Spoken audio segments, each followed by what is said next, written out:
Good morning, everybody. As you know, I just met with the leaders of both parties to discuss a way forward in light of the severe budget cuts that start to take effect today. I told them these cuts will hurt our economy, they'll cost us jobs, and to set it right, both sides need to be willing to compromise. Now, the good news is the American people are strong and they're resilient. They've fought hard to recover from the worst economic crisis since the Great Depression, and we will get through this as well. Even with these cuts in place, folks all across this country will work hard to make sure that we keep the recovery going. But Washington sure isn't making it easy. At a time when our businesses have finally begun to get some traction, hiring new workers, bringing jobs back to America, we shouldn't be making a series of dumb, arbitrary cuts to things that businesses depend on and workers depend on, like education and research and infrastructure and defense.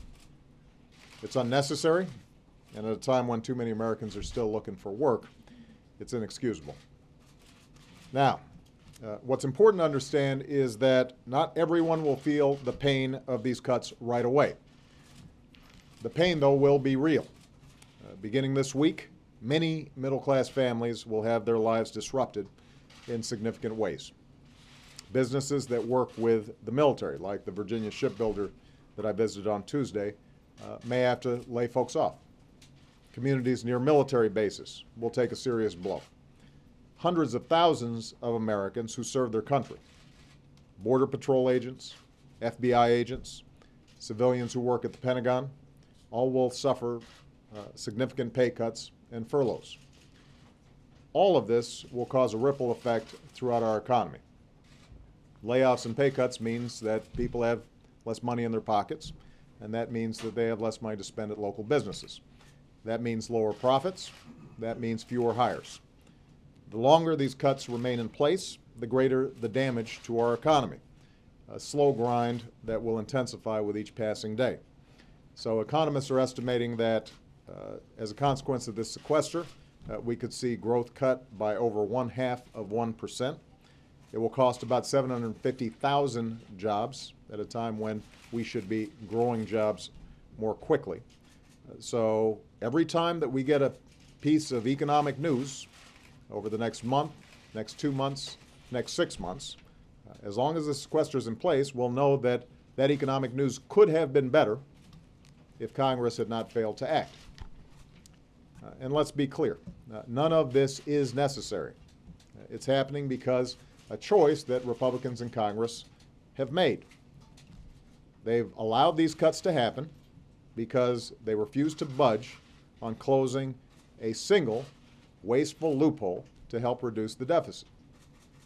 As recently as yesterday, they decided to protect special interest tax breaks for the well-off and the well-connected, and they think that that's apparently more important than protecting our military or middle-class families from the pain of these cuts.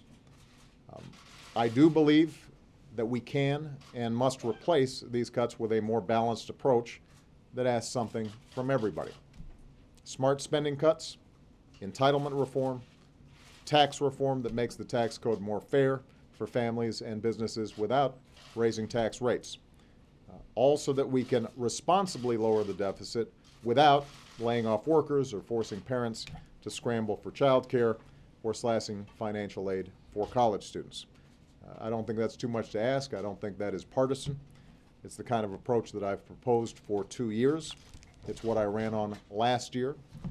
The majority of the American people agree with me and this approach, including, by the way, a majority of Republicans. We just need Republicans in Congress to catch up with their own party and their country on this. And if they did so, we could make a lot of progress. I do know that there are Republicans in Congress who, privately at least, say that they would rather close tax loopholes than let these cuts go through. I know that there are Democrats who'd rather do smart entitlement reform than let these cuts go through. So there is a caucus of common sense up on Capitol Hill. It's a silent group right now, and we want to make sure that their voices start getting heard. In the coming days and coming weeks, I'm going to keep on reaching out to them, both individually and as groups of senators or members of the House and say to them, let's fix this. Not just for a month or two, but for years to come. Because the greatest nation on earth does not conduct its business in month-to-month increments or by careening from crisis to crisis. And America's got a lot more work to do. In the meantime, we can't let political gridlock around the budget stand in the way of other areas where we can make progress. I was pleased to see that the House passed the Violence Against Women Act yesterday. That is a big win for not just women, but for families and for the American people. It's a law that's going to save lives and help more Americans live free from fear. It's something that we've been pushing on for a long time. I was glad to see that done. And it's an example of how we can still get some important bipartisan legislation through this Congress, even though there are still these fiscal arguments taking place. And I think there are other areas where we can make progress, even with the sequester unresolved. I will continue to push for these initiatives. I'm going to keep pushing for high-quality preschool for every family that wants it.